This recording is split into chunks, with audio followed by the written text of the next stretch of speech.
Now, before we actually start the presentation, we're going to run a quick poll to get a feel for the audience's experience forecasting new products.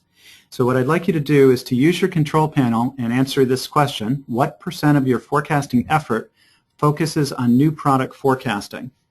What % of your forecasting effort focuses on new product forecasting? Less than 25% comes in at 56%. People that are 25 to 49% at 24%, 50 to 75 at 10%, greater than 75 at 4%. I don't forecast new products at 6%. In case you're wondering why I'm reading this off when you can see it on your screen, it's because Ken can't see it on his screen, so we wanted to let him know the results as well. But let's close up that poll, and let's advance the slide, please. And I'd like to introduce Dr. Ken Kahn. We're very fortunate to have him today. Ken is a professor of marketing as well as the director of the Vinci Center at Virginia Commonwealth University. He holds degrees in both industrial engineering and marketing, and his teaching and research interests address product innovation, product management, and demand forecasting of both current and new products. He's published over 45 articles in such journals as the Journal of Product Innovation Management, the Journal of Business Research, the Journal of Forecasting, the Journal of Business Forecasting, Business Horizons, and R&D Management. He's also authored 2 books, Product Planning Essentials, and more to the point of this webinar, a book called New Product Forecasting: An Applied Approach. This is a very good book for those who are doing new product forecasting. It's really designed for a practitioner, and I'd highly recommend it if you don't already have it. In addition to being a prolific author, he's also consulted very widely in business and for companies like the ones listed on the slide: Accenture, Acco Brands, Capital One, Coca-Cola. It's quite a long list, and I'm sure this is not an exhaustive version of it. In addition, in March of 2012, Ken was recognized as one of the top 10 innovation management scholars in the world by the Journal of Product Innovation Management. So we really are lucky to have Ken presenting on this topic here today. So without any further ado, I'll turn the presentation over to Ken so that he can tell us how we can address the challenges of new product forecasting. Thank you very much, Eric. Good afternoon to everyone. Muted. What I'd like to do is first walk you through what our agenda is going to be for the rest of our webinar for the next 60 minutes. What I'm going to do is discuss, in terms of 3 sections, discuss what are some of the challenges of new product forecasting. We're then going to talk about how is new product forecasting different from the typical activity of forecasting regular sales, if you will. And at the end, we're going to talk a little bit about how does one manage the new product forecasting endeavor. So we're going to talk about some prescriptions around that. And what we're going to be talking about today is based on an article that was just published last month in the September issue of a journal called Business Horizons. And this is an article that talks about what are some of the problems and how do you remedy these problems in new product forecasting. I have given a PDF copy of this article to Eric and his team at Forecast Pro and Business Forecast Systems, and I'm happy to have them share that with you if you are interested in receiving a copy of the PDF if you've not already received a copy. So to begin, what I like to do often is talk about what are some, just to get everybody grounded, let's talk about some definitions around just forecasting in general. In particular, what do we mean by actuals, forecast, and plan? And I think these have implications for regular forecasting just as much as for new product forecasting. So just to get everyone on the same page, actuals represent what the customer actually orders, and in some cases, if you're not measuring orders, what actually is purchased by the customer. So those are actuals. In the case of new product forecasting, you don't necessarily have actuals or anything to actually look at. We'll talk about that in a minute. Forecast is usually looked at from 2 perspectives, volume and mix. So volume is basically looking at it from the perspective of the product line, the high level. So forecast really is what we are predicting to happen, versus plan is what we may want to happen, if you will. The mixed forecast is about the specific items that may be falling under the volume forecast. So volume forecast is something that's rolled up, and the mix gets down to the specific, whether it's a location level, but it's the much lower level, and also broken up by the different types of products versus looking at the total volume of a line. With new product forecasting, I'm not saying that forecasting is not an important element, but planning is very much an element of new product forecasting. So for us to understand the difference between forecasting and planning, let me describe three types of plans. There is something called the demand plan, which is really what is your response to what the demand is. So the forecast is going to give you an estimate of what you believe demand is. But the demand plan is then what do we need to be doing as a company in regards to that demand plan. That is, what is our planned response to what we believe demand is going to be. The financial plan is what are the financial expectations that we want to occur. And then the production plan is what's the operational activities that are going to go happen to satisfy demand as well as meet financial expectations. Now, specific to new product forecasting, there are four terms that we need to be aware of and need to keep in the back of our minds. And that is market potential, sales potential, market forecast, and sales forecast. So basically, we're connecting market and sales to potential and forecast. And each of these are an estimate that you may be working on during the new product forecasting endeavor. So market potential represents what's the maximum amount that will happen in the marketplace. That is, what's the maximum amount of demand, maximum amount of orders, maximum amount of sales that will happen at the market level. Sales potential is actually the maximum amount that the company itself is going to achieve, and it is the maximum amount. So potential is about maximum, and the market and sales is obviously what your level is, market being the industry, sales being the company. So using that logic, market forecast is what do you think is going to happen? It's not the maximum, but what is the likely estimate and what are you likely going to sell? And then market forecast is what is likely going to happen across all industries. That's going to be all companies in this industry. So what is the likely estimate of industry sales? And then sales forecast will be what's the likely estimate of company sales. I bring this up because oftentimes with regular forecasting we tend to be focusing on the sales forecast, but in new product forecasting all four of these are possible estimates that you may be working off of, and it's important to be very careful and very keen on understanding what level and where and what type of forecast you're using during new product forecasting. So with this, we're going to then talk a little bit, now that I've given you some just background on some specific background in the sense of definitions, I'd like to talk to you specifically about the challenges of new product forecasting and get everybody a little understanding of what are some of the nuances and what makes new product forecasting challenging and what makes it different from regular sales forecasting. And with that, we're going to start off a little poll to see what you see as your challenges. Okay, so we have our next poll up here. What challenges are you facing when forecasting new products? Let's display the results here. And again, since they're not visible to Ken, I'll read them off. What challenges are you facing when forecasting new products? The first one, finding the time to focus on new product forecasting does not seem to be an issue. There's only 1% there. Having data sources comes in at 11%. Fully understanding the complexity around the new product, also at 11%. New product forecast accuracy, 20%. And all of the above trumps everything else with 57%. So I think we struggle with all aspects here.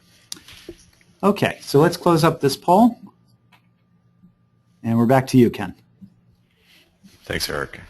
So I guess what I should have mentioned based on the first poll, even though new product forecast is not a majority of everyone's efforts, it's certainly for everyone, it is an issue that we have to deal with. So there's nobody that said they weren't dealing with, I guess there was all 6% that said they weren't dealing with new product forecasting, but overwhelmingly everyone online today is contending with the issue and the challenges around new product forecasting. And you are dealing with all of the above in terms of all of these issues. And these tend to be the topics that pop up when I go into companies and ask them, okay, how are you managing new product forecasting, and what are some of the impediments for success? And one of the, even though we had 1% saying time's not really an issue, it is interesting that time becomes an issue as you get involved with the process. And what we mean by time, as mentioned in the poll, time to do this, the challenge that many individual forecasters have is you have a portfolio of products that you're responsible for forecasting, and now you have another product that you have to spend some time on. And so how do you balance your time to manage that? So that is an issue, even though it may not necessarily be a key challenge. It is a challenge to consider of how much time do you want to spend on new product forecasting. Especially if you're launching a line extension, is this something that you're going to make into an, is it just something you're going to be automating? But even if you're automating, you need to have someone who gives it some time and evaluates what really is the forecast for this line extension, or is it a package change? Even a very incremental change in the product could have some implications for demand. Data, of course, is a big issue for a lot of companies, and trying to figure out what type of data they should be using and what is the appropriate data source to use. One of the interesting things about data is that oftentimes new product forecasting is taking in feeds from different sources that would not necessarily be feeds for the regular sales forecasting process. And specifically, often marketing has responsibility for new products, and often a lot of data is coming out of the marketing department. But if that information from marketing is not necessarily set up to be fed into the operations side of the organization, so that is a challenge. And then related to complexity, we're dealing with this issue of that our marketplaces and our customer behavior is not something that's very simple. And so for us to get a full understanding of really what is the cannibalization rate, what's the trade-off rate between customers buying this new product versus an existing product. If you're launching a line extension, is there going to be cannibalization? For many companies, cannibalization is considered, but really not something that people spend time really analyzing. And then the notion of credibility is important in new product forecasting, and just being aware of that you may have certain information sources and also data, but are these information sources credible in the sense that often with new product forecasting, optimism is a key element of the new product forecasting effort.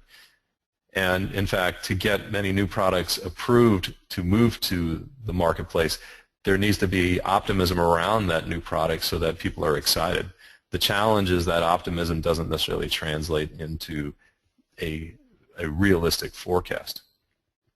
And then lastly, we deal with this issue of accuracy. How do we achieve accuracy with new product forecasting? And related to the last point, this study was from 2002, and there's been some subsequent work by other organizations, and the results tend to stay the same. But as you can see, when we begin to think that there are different types of new products, we can see that the accuracy still is not 100%, but if you're doing a cost reduction or product improvement type project, you tend to be more accurate than when you're doing a completely new to the world or new category entry. Interestingly, when you average this all out, it turns out to be about 52%, and the irony of this is that basically means that you're flipping a coin for new product forecast accuracy, and I do that very just sort of tongue-in-cheek. But accuracy is an issue around new product forecasting, and that companies saying that they want to have 80.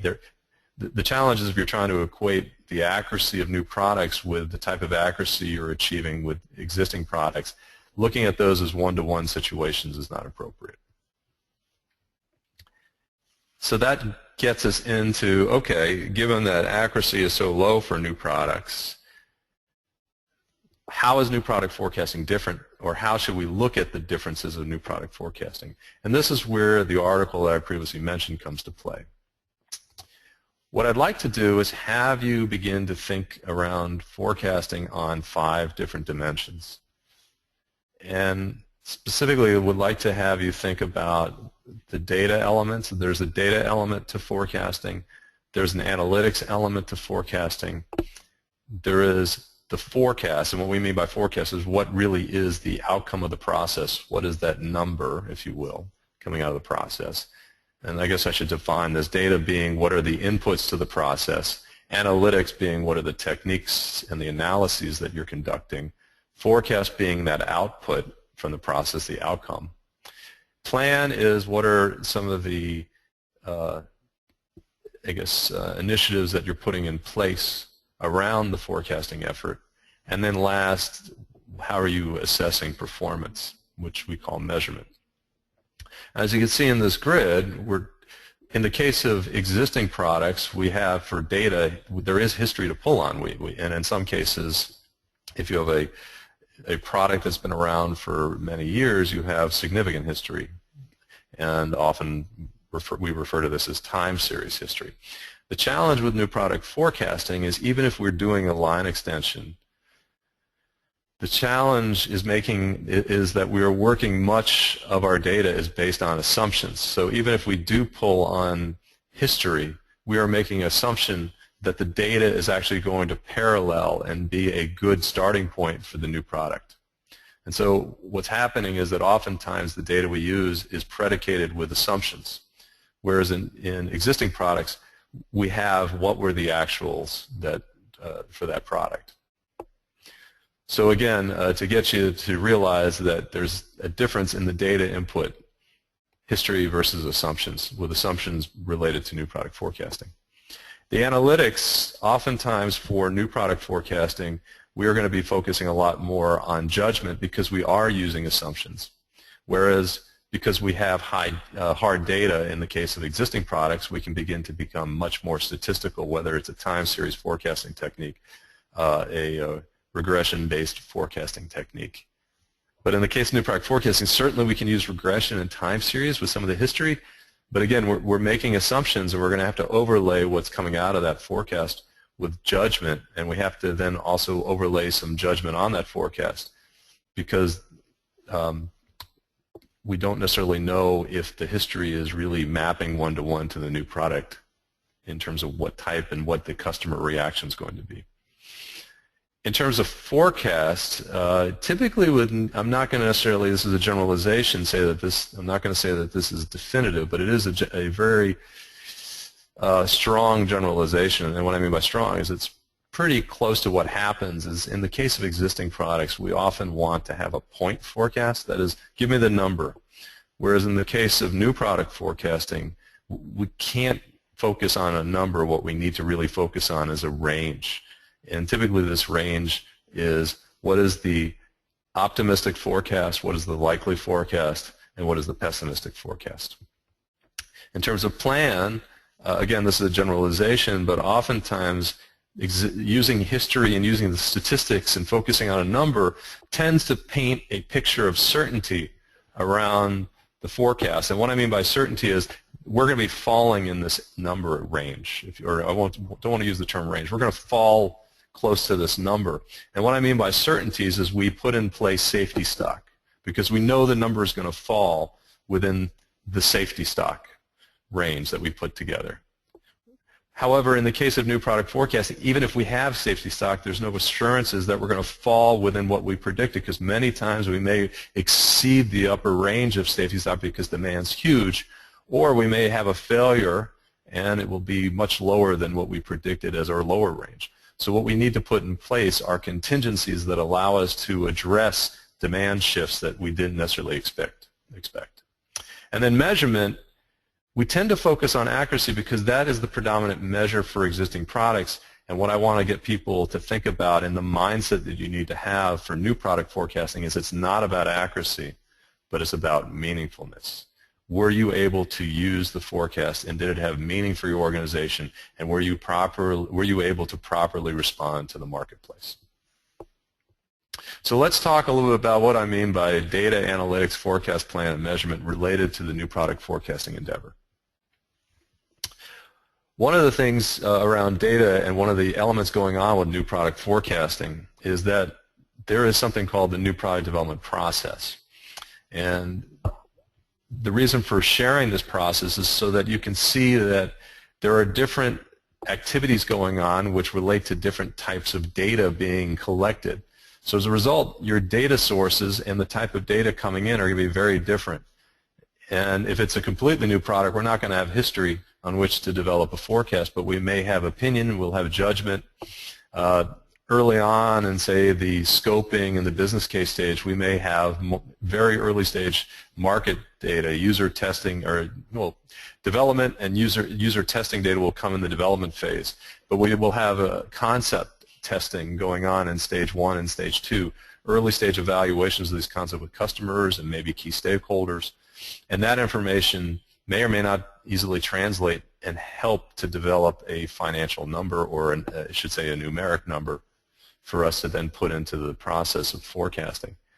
And then certainly as we get closer and closer, what happens is the earlier you are in the product development process, the more judgment you have and the more qualitative information.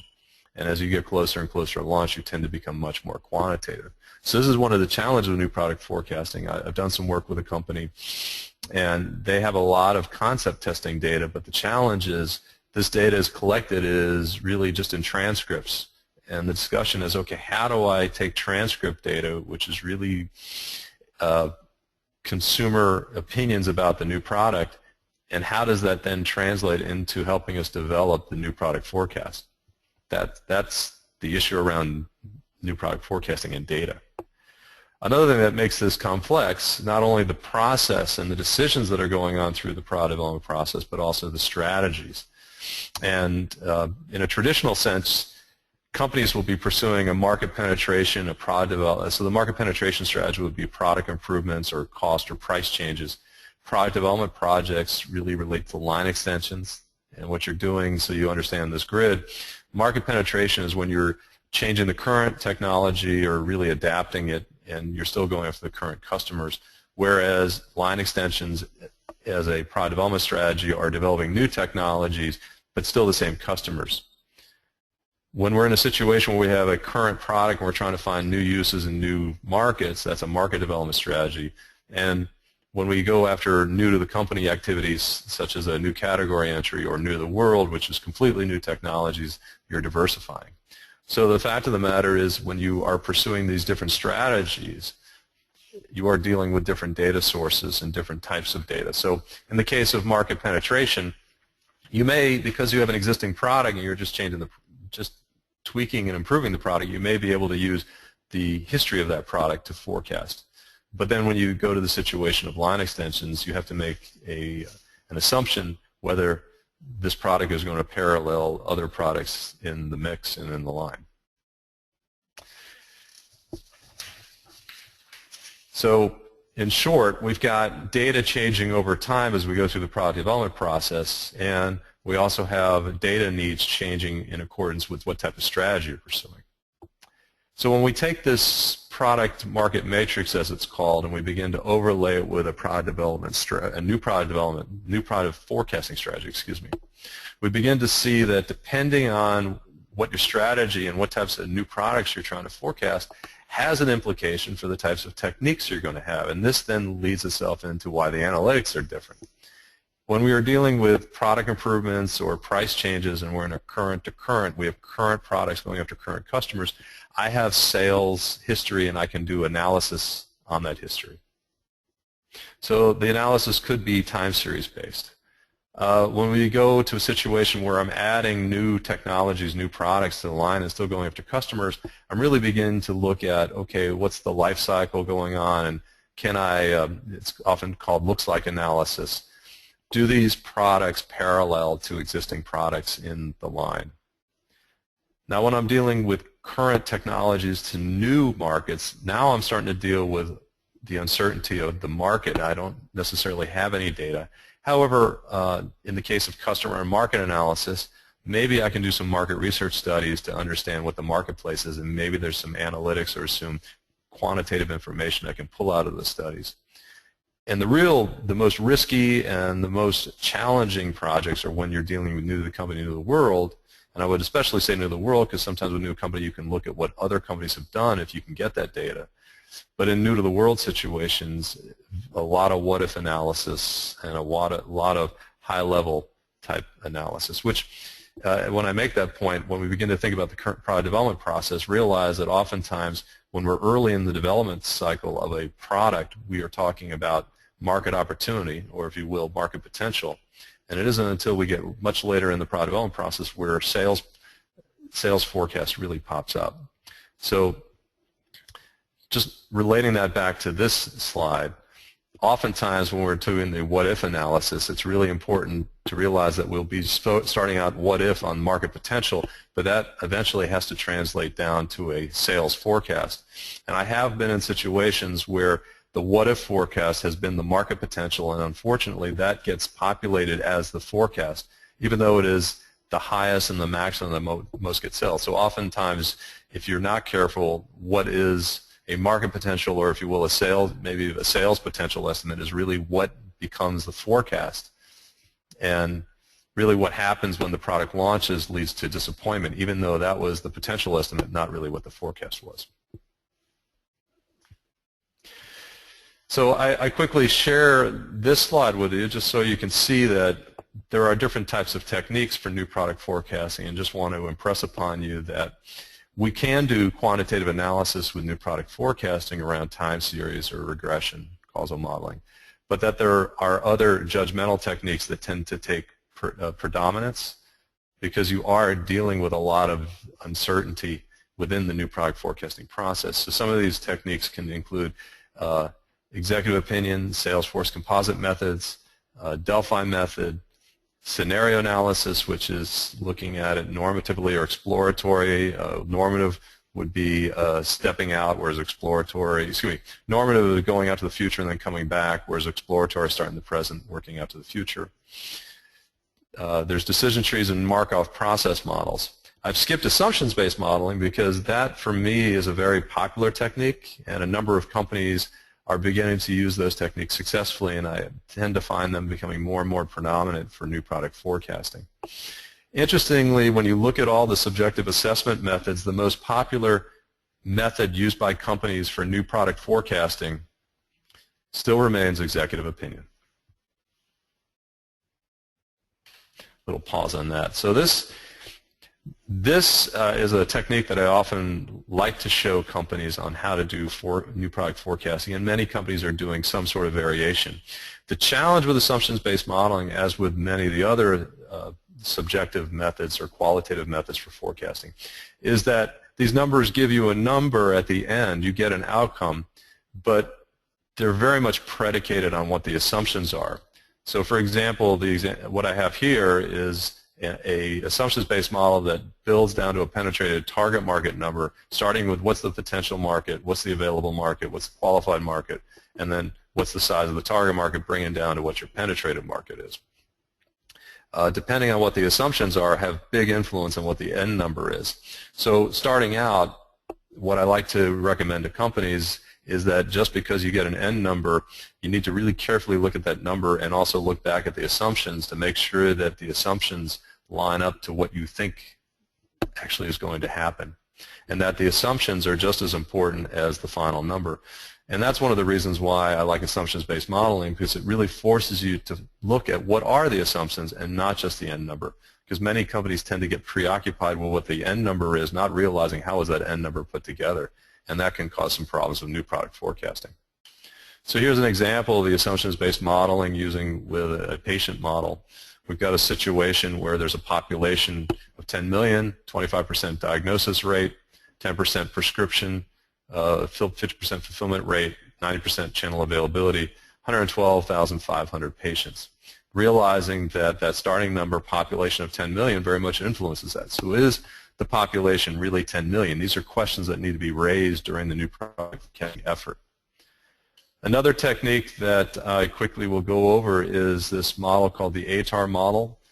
For those online who work with Nielsen, this is a variation of what Nielsen has and what is involved with bases testing, which is looking at awareness, trial, availability, and repeat. And so if you're working with bases, this is the type of model that you're using. For those that aren't working with bases, who work with final consumers, if you're interested, I would check out the Atar model, and what it actually gets you to understand is then you begin to look at final consumer markets. we need to be just as mindful about what the initial purchase is as much as subsequent purchases. Because in the case of final consumer products, grocery products, it is the repeat model that is actually more important than if you just get an initial purchase.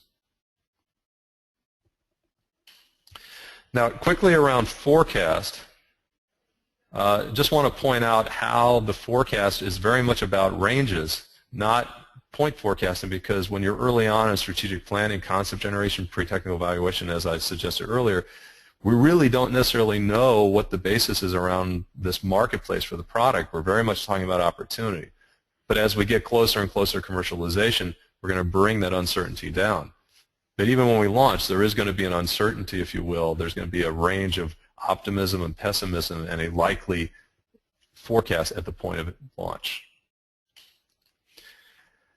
Now, in terms of how do we manage the forecast, we really are focusing on planning for new product forecasting.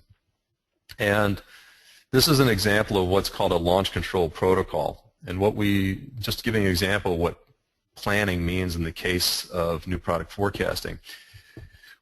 We need to be mindful that things may not necessarily be what we think they're going to be when we launch, and that is very much the case with new product forecasting. So rather than dinging people over the head for, oh, we got error, okay, great, we are going to have error, and accept that error is going to happen. What are you going to do in response to that error? So this is actually to avoid firefighting. You spec out what are the potential problems, how are you going to track them, so this really stresses having a tracking system in place when you launch a product, and what is going to be your response. So if customers are not making trial purchases as you expected, first line, how do we know? What's the definition of not making purchases? Well, it's going to be 100 purchases monthly per retail outlet. If we don't hit that, we are going to say this is the problem, and what we're going to do is install point-of-purchase displays. If you're interested in this, do a Google search on launch control protocols. And lastly, around measurement, many companies don't necessarily track for new product forecast accuracy. And for those companies that do, they're focusing on the accuracy. And this is an example of a company that devised a much more elaborate measurement tool, and they use this to track products on a weekly basis launched. And what they were looking at is consumption rates, distribution, velocity, that is how much is coming off the store shelves with their shipments, and they specifically decided to look at Walmart because that was one of their bigger customers. And what they, in addition, did with these measurements is had notes to help describe what are some of the issues going on with this product. So what you're creating is really a learning system, not just reporting a number and saying, hey, we're off, but giving insights and understanding about what's going on around that new product launch. So at this point, what I'm going to do, since we were talking about analytics and techniques, I'd like to share with you and actually have Eric Stillwater share with you Unmuted. ability in the Forecast Pro system. Okay, thank you, Ken. We're just going to switch over.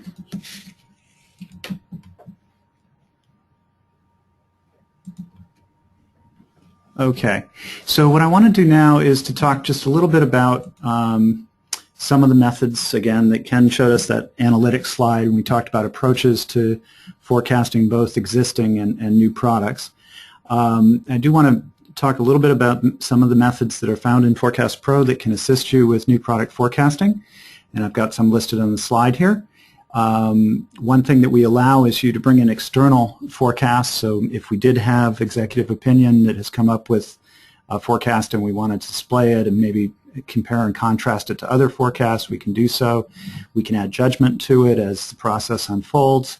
There's top-down forecasting, and oftentimes for product line extensions or replacement products, you may have let's say a brand level forecast which is pretty consistent, but the SKUs are constantly changing. We have new and improved or different flavors, and as the new SKUs come in, obviously we don't have the demand history availability that we do at the brand level. So sometimes we may be working at a higher level of aggregation and take a top-down approach as a means of getting at these new product line extensions and replacement products. New to world products, some people like to do diffusion modeling. Probably the most well-known of the diffusion models is the BAS model, and this allows you to basically model what we call early adopters, people who wait in line at Best Buy to be the first one with the new iPhone, versus imitators, people who wait for the reviews to come in and purchase later down the line. So these are quantitative approaches to try to get at sort of new purchasing behavior for new products. The last one's the one we're going to take a closer look at. Ken referred to it as looks-like analysis. I usually call it forecasting by analogy. But the idea here is that we make an assumption. And the assumption is that the demand pattern for the product that we're going to the new product, will be similar to either a different product or perhaps to some sort of a profile that we've created.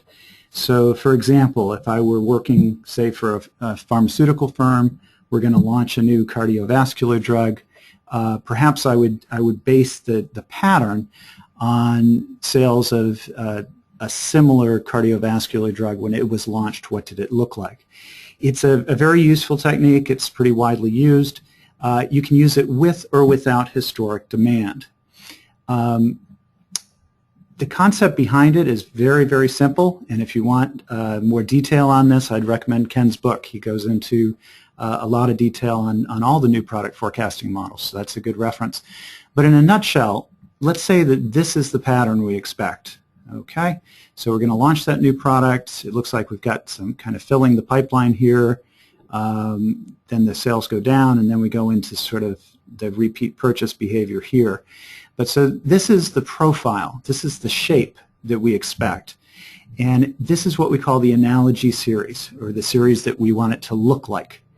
So we have that series, and say for the first 12 months, here are the sales.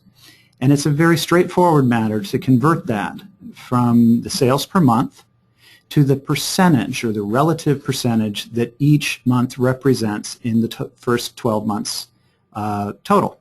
So in the first month we sold 4.2% of the 12-month total. In the second month we did 12.7, the third 14.9.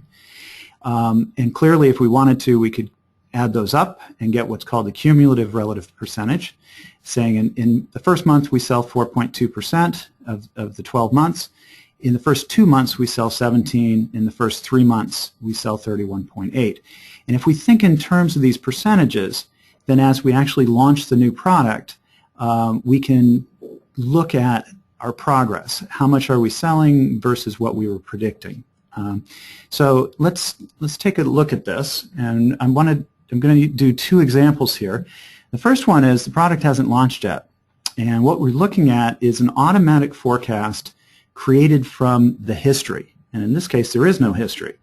So the program here says the time series consists of 0 data points, I'll forecast 0. So what it's saying is we're going to start off, if we don't have any history and we want to extrapolate, then the forecast is going to be 0. That's reasonable. On the other hand, if we're going to launch a new product, I'd probably get fired for this forecast, so we're certainly not going to use that. Here's the case where we have 3 months worth of history. Okay, so we have sales for the first 3 months have come in. And if we're just going to extrapolate this, again, we have a big problem. Series is, I'll read what the program did. Series is too short to determine seasonality. Again, we only have 3 months, so it's going to treat it as non-seasonal. The time series consists of 3 data points. Series with less than 5 data points are too short to support any method other than simple moving averages, and therefore we're using a moving average, and we get a flat line forecast. So in terms of extrapolation, this is reasonable, but with our knowledge of the data, that this is a new product and we even have something we think it's going to look like, this is a horrible forecast. So we can't proceed using extrapolation.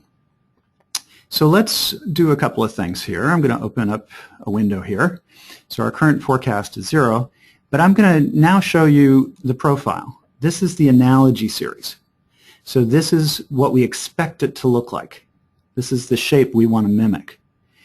When we don't have any data, if I select by analogy, and I select that profile, then I have to give it some information. What is the launch horizon? Let's say the first 12 months. What do we expect to sell over that time frame? let's say we've done some market research, we've done some surveys, we have our executive opinion, and our initial prior to launch estimate is that we'll sell 500,000 units. Okay, so if that's the case, we expect to sell 500,000 units in the first 12 months. We'll click OK here, and the analogy model gives us a forecast. And basically, you can see the forecast numbers up here, and if I select it, you can see that they sum to $500,000, or 500,000 units actually. But the concept here again is we don't have any data, so we're going to need to use judgment. We've made some assumptions that in the first 12 months we expect to sell 500,000 units, and furthermore that we know the shape. And the by analogy uses those relative percentages to allow us to spread that 500,000 units over the 12-month period. Okay, so in the case of no data, that's how the model would be used. What about the case where we do have data? So we've got 3 months worth of history, and we want to use the by analogy. Now this gets a little more interesting because we have some information. So once again, I'm going to choose the profile, and once again, I'm going to say, you know, we have a launch horizon of, let's say, 12 months. And if I click OK, it'll spread it. And actually, I made one little mistake. Let me jump right back there. I forgot to specify our 500,000. So let me put that in there too. Okay. So now we'll go ahead and spread that. And I'll turn on what's called the fitted values. And we have a problem. The green is showing us what we actually sold for the first 3 months. The red is what we were expected to sell with our assumption of 500,000 units in the first 12 months. And we're substantially behind. And you can see if we're going to make that 500,000, we're going to have to actually be increasing going forward in a period where our profile or our analogy is going down. So we have a problem, and it's time to go back and to revisit our assumptions. So as the data starts to come in, we're testing our assumptions, and we're saying, do we stick with our forecast, or are we going to need to adjust it, or maybe we're going to change our assumptions and see what happens. So I'm going to go back here, and notice that we used what we call the specified launch total. We told the program we expect to sell 500,000. The program is also estimated. Given sales thus far, we seem to be on track to sell 365,000 units. That's what we call the estimated launch total. It uses those relative percentages, or the cumulative relative percentage, to estimate where we'll be at the end of the 12 months. If I use that, you can see that our current sales are much more in line with the expectation of the 365,000. So again, I just wanted to illustrate some of how you actually implement some of the new product approaches. There are a wide variety of approaches one can use. The by analogy is one of them. It is, as we mentioned, useful in that you can do it based on no history or with some history. If we use it without the historic demand, then we need to supply our initial estimate over a specific period of time. The terminology there is we need to provide a launch total over the launch horizon. If the history exists, then the launch total can be estimated using the analogy series cumulative relative percentages. It sort of says, given current sales, we're on track to do the following. So again, this is just an illustration of how we implement one specific type of new product forecasting, specifically the looks-like analysis or the forecasting by analogy. So with that, I think what we'll do is pass the presentation back to Ken. And just give us a second to do that. Thanks, Eric. Appreciate it.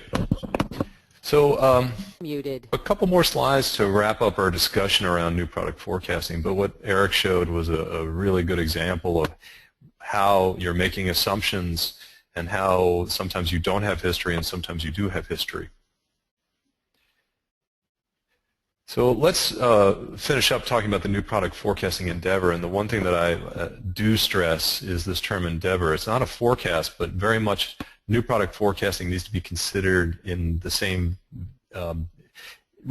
consider new product forecasting as a process. It is not just a number, it's not number generation, and just here's your number, but it certainly is very much process, and it includes process elements. And a great way to describe that is two colleagues of mine, Martin Joseph and Alec Finney, who were with AstraZeneca and now are with River Hill Consultancy, put together this model and have presented it to several folks, talking about what new product forecasting is, what the purpose is, and really what your mantra should be about new product forecasting. As a forecaster, your job is to take the assumptions. We're going to start on the left side. Your job is to take assumptions and derive the most likely forecast and establish what is the uncertainty around that forecast. And that's the job of forecasting. They call it, it's the quality effort. What are the assumptions? Put together a likely forecast, and what's the uncertainty? Then it is the job of management to see if they are comfortable with that uncertainty by assessing the risk, plan and accept the risk around this, and then there's a monitoring effort, and the process is iterative. So the job of forecasting is really to be as realistic as, to take all our assumptions, be as realistic as possible, to put out a likely forecast, and then point out this is where we see some issues that we need to consider. When we do this, we need to think that, again, new product forecasting process, we need to dovetail this with the sales and operations planning process. And so if you are familiar with Tom Wallace, in his book, he talks about the importance of linking new product forecasting in with the sales and operations planning process because of the impact that new products have on operations and sales decision making. And so as I've put together, new product forecasting is very much a process, and as I suggest here, we have individual techniques, but there may be a need to reconcile and combine our techniques as we're trying to figure out, depending on how, what type of new product we're doing, a new-to-the-world product, new category entry, we may need to have different data inputs to figure out what that forecast is. That information then loads into the sales and operations planning process. The purpose of showing this slide is we are talking about a process and it's linking with other processes, and that's how you need to think about new product forecasting because, as previously mentioned, it is not the same as regular forecasting. So let me just quickly sum up and we'll take some questions. Hopefully I've stressed that new product forecasting is not the same as forecasting existing products, and I stress this because many companies that are new at forecasting typically approach them as the same way. It's just put the data in, hopefully we get a forecast. But new product forecasting deserves a different focus, has different data inputs. It does require attention that is not the same as existing forecasting attention. I also want to stress, in accordance with what I just talked about, that it's not about data, techniques, and systems, but really thinking about quality assumptions, using your judgment, and the process by which we go through to come up with the forecast. It's also not about data crunching, but about providing insights so that your senior management is able to evaluate risk and figure out what actions they want to decide to do. And in summary, it's not so much about achieving accuracy as it is about increasing propensity for success, and that is achieved by not focusing on accuracy and hitting people over the head because you weren't accurate. It's about trying to derive meaningful forecasts so that you can make meaningful decisions on which the company then is able to achieve success. So if you're interested in new product forecasting, this is the book that Eric and his colleagues have mentioned, New Product Forecasting Applied Approach. And notice that there's the VCU Da Vinci Center. That's the school. This is the school center that I run, and if you're interested, feel free to go to davincicenter.vcu.edu. With that, I'll turn this back over to Eric. Okay, thank you, Ken. We're just going to present a couple slides and then go straight to the Q&A session. The webinar series that you're attending at the moment is quarterly. We have a different or a new webinar every quarter. The next one will be January 15th and is entitled Understanding Your Data, the Key to Better Forecasting. So I'll actually be presenting that. We'll talk a lot about different components of data, different types of trends, seasonal patterns, responses to the economy, responses to promotions and other events, and we'll talk about basically how to recognize these patterns and how to forecast them going forward. Next slide, please. And I did want to mention that the examples from today's webinar during the demonstration, we were using Forecast Pro. Obviously, if you want to learn more about Forecast Pro, we'd love to show you more about it. If you'd like to, one of the best ways to learn about Forecast Pro is to have a demo, a live demo via WebEx, and it is free. If you are interested in getting a demo, one thing you can do is just use the chat function and let us know, and we'll have one of our salespeople contact you and arrange a convenient time for that. There's also a lot of information on forecastpro.com if you want to look around, and if you have any questions whatsoever, you can always just contact us directly. We'd be very happy to help you. Next slide, please. Okay, in addition to software, we do offer seminars and webinars, obviously, and product training and user conferences. We're going to have a user conference next September in Boston. It's actually not quite been scheduled yet, but we're getting close to announcing that. We can do on-site training and education. We can also do remote-based via WebEx. There's a lot of information on our website. If you're interested in learning more, please visit. We also have a blog with a lot of educational articles on forecasting that you might want to check out. It's called The Forecast Pro, and you can visit theforecastpro.com to do that. I didn't put it on the slide, but we also have a YouTube channel with a lot of video webinars and things like that that you might want to investigate. And next slide, please. Okay, so we now have time to take a few questions. Again, if you still have questions, please send them in. We're going to go through a few now. If we don't get to your question during the live part of the session, we will be emailing you later with a reply. So Ken, our first question here is actually, we had several people ask about regulatory agencies and how that impacts new product forecasting. So one of them was, how frequently are regulatory issues a problem in your experience? This tends to be a big challenge for us whenever FDA approval is needed before a product launch can be initiated. Well, it's a great question, and it's one that impacts pharmaceutical forecasting. What I would say, at least from my experience, often regulatory elements are brought into the assumptions model, and by having it listed out as one of the assumptions, it forces a dialogue around, okay, what are the regulatory implications? Now, you don't necessarily know, if we put this in the context, in the U.S., will the U.S. FDA, Food and Drug Administration, approve this drug or not? That is also an uncertainty that you potentially could factor in. There are some techniques that I have seen companies use where they factor in what is the likelihood of getting approval or not, and what are the various regulatory decisions along the path. So you're really setting up a decision tree to help put together what is a forecast. And for the models I've seen, they look at this as both a high level, what will be sales, but also what is the potential for revenue. Okay, thank you. And another question here. Again, it's kind of funny, and some of the questions that have come in have been pretty similar to each other. This is another one that we've had a couple of people ask. Where should the new product forecasting reside, both prior to launch and after launch, in sales or marketing? And that's a great question as well.